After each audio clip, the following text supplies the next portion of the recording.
Hello and welcome back to Unit 2 Graph 2.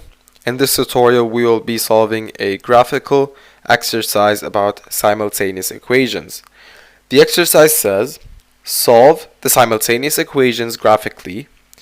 The first equation is y equal to 4x minus 3 and the second equation is y equal to 3x plus 1 using x is greater than or equal than 0 and is less than or equal to 6. For the first equation, let's try and find the three coordinates. When x is equal to 0, y equal to minus 3. And when x is equal to 1, y is equal to 1. And when x is equal to 2, y is equal to 8 minus 3, which is 5. So we have three coordinates for the first straight line. Let's do the thing for the second straight line. So when x is equal to 0, y is equal to 1. When x is equal to 1, y is equal to 4. And when x is equal to 2, y is equal to 7.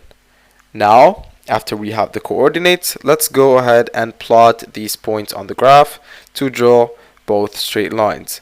We're going to start with the first straight line. The first coordinate has abscissa 0 and ordinate minus 3. And the second point has the coordinates of 1 of abscissa and ordinate 1. And the third point has point of abscissa 2 and point of ordinate 5.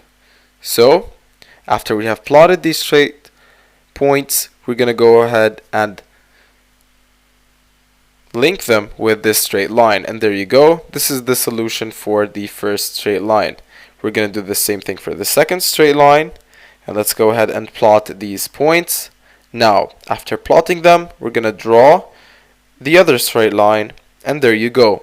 Here we have both straight lines for these two equations. Now, the solution is, as you know, the intersection between both straight lines, which in such case is point of ordinate 13 and point of ordinate 4.